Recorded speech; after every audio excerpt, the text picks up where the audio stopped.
Hey everybody, welcome to more. Super glad you're here with us, whether that's in a group or by yourself in some form of devotion. We're just glad you're here joining us. This past Sunday was a campus pastor Sunday, which means all of our campus pastors kind of went their own direction, something God was laying on their heart, and we're going to do the same thing here in more this week.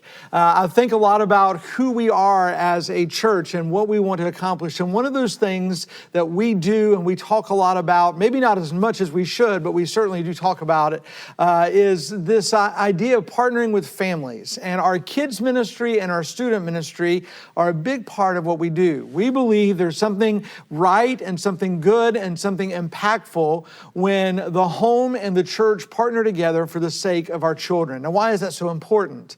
Well, this current generation, known as Gen Z, is a very, very troubling generation. That generation is a generation born between 1999 and 2015. And the statistics coming out of this generation when it comes to issues of faith is alarming. I was looking at some research done by George Barna and the Barna Research Group concerning Gen Z, and the rates of church attendance, religious affiliation, belief in God, prayer, and Bible reading have been dropping for decades. But amongst Gen Z, those numbers are the worst of any generation before it. Americans believe that we are now a post-Christian nation, and Gen Z seems to be an indication of that. In fact, one of the most alarming statistics in that is this, that the percentage of Gen Z that identifies as atheist is double that of any U.S. adult population.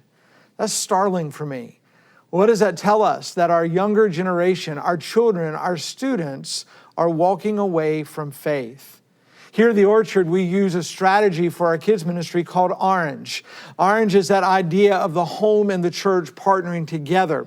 Both of those segments, the church or the home and church, form an alliance together to have an impact on reaching our next generation, our children, and ultimately then our students. The belief of Orange is very clear, and I love this statement. They say, we believe that the two combined influences of home and church have a greater impact than just two individual influences. Orange strategy is based on those two things, home and church, represented by two colors. The church is a yellow or a light color, and that represents the light of Jesus. The home is red, representing love or the heart, and those two colors, when they overlap, form the color orange. So the church plus the home equals a greater impact. But how do we accomplish that? And I believe the greatest way to accomplish that impact, having the influence we desire for it to have, reaching a generation that is in record numbers walking away from faith, is to turn our attention to prayer, to pray for this generation, to pray for those student leaders and kids ministry leaders that are serving and working, and to pray for our homes, for God to see this generation not lost, but turned around and turned to faith. And I want to share with you tonight just one simple verse, and allow this verse to be a reminder to all of us of the importance of our investment in this next generation. It's from Proverbs 22. It may be familiar to you. Proverbs 22, verse 6, that says this: start a youth, you may hear it this, train a child or start a youth out on his way. Even when he grows old, he will not depart from it. I've been reading through a book called The Power of Persistence, Breakthroughs in Your Prayer Life by Michael Catt, pastor of Sherwood Baptist Church in Georgia. And he gives in the chapter Praying for Your Children 8 prayer directives that I believe we can take and see God answer when it comes to this generation.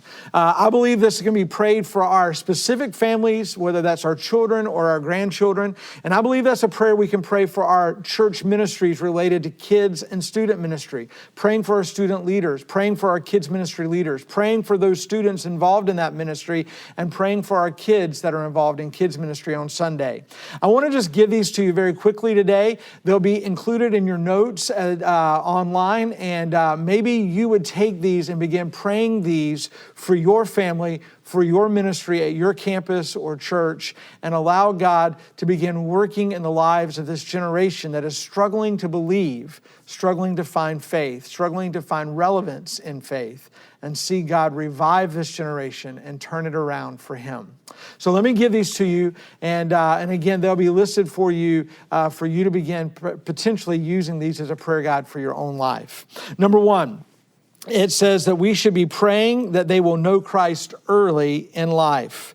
Praying that they know Christ early in life. I believe that the younger a child is introduced to faith and comes to faith, the more certain that they can walk in that faith.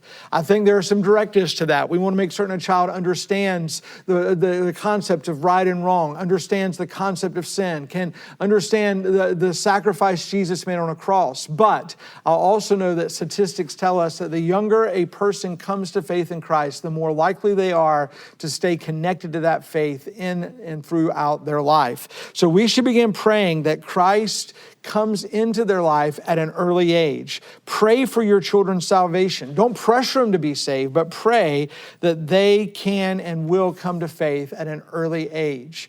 I don't think that's a prayer that you can start too soon. I think even from the moment of birth, we should begin claiming our children for Christ and praying that Christ would come into their life and they would turn their hearts to Him. Number two, pray that they will have a hatred for sin. We live in a world that teaches us that you can excuse sin with just about any reason for any reason. We've too long watered down sin, and we need to pray that our children, our young people, will have a hatred for sin. Jesus came to die for our sins to be paid for so that we could be free from sin. We can't excuse sin, and we need to be praying almost continually that our children would have a distaste for sin, a hatred for sin. Number three, pray that they will get caught whenever they sin. I know that seems strange, but I love this idea that when they sin, there would be conviction in their life, that they would get caught in that they would understand that sin has consequences and that they don't want to linger in that sin. We should begin praying that they will get caught whenever they sin. Number four, pray that they will be protected from evil influences in their life. I think this is such a big thing for us. And I think that we're not surprised by the evil influences in our world. Our kids have at their hands this internet that exposes them and allows them to see so much of that wickedness. The boundaries that we should set, we often excuse. We should be concerned about our social media influences on children. We should protect them as long as possible from engaging in those social media resources. We should be concerned about pornography. We should be concerned about the things that influence our children's lives, and we should do everything we can to pray that they are protected from those evil influences. Pray that constantly. Your kids are being bombarded more than they are even telling you. Number five, pray that they will have a responsible attitude in all their interpersonal relationships. Pray for your kids as they make decisions regarding their friends and dating relationships. Listen, who they hang out with matters. You should be praying about the interpersonal relationships your children have, praying that those are healthy and good. And certainly as they become teenagers, praying about who they date. The pressures of the dating world, the pressures of social media on the dating world are enormous and things that many of us never experienced when we were that age. We must pray that they have a responsible attitude in that. Do you even know who your kids are hanging out with, what your kids are talking about, or what things are being said to your kids? Pray that they are responsible and have a responsible attitude in those interpersonal relationships. Number six, pray they will respect those in authority over them. I don't need to say a whole lot about that other than to say that we live in a very disrespectful world, a very hate-filled world. We need to teach our children and pray for our children to have respect for those in authority over them. Number seven, pray they will be kept from the wrong mate and save themselves for the right one. I don't think we can underestimate the reason for this enough. With divorce rates soaring, with teenage pregnancies still on the rise, with so many people now having a disregard for the sanctity of marriage and the sacredness of marriage, we need to begin praying for our children to save themselves, to remain pure for the right mate at the right time in marriage. Virginity is not something that is outdated or should be antiquated in our minds or conversations with our children. And our prayers for their sanctity in that, for their purity in that, must be a priority for us if we want to see our children rescued from the sins of this world. And then number 8, and we'll close out today, pray that your home will be a spiritual haven, a fortress, a beacon of truth and abundant life.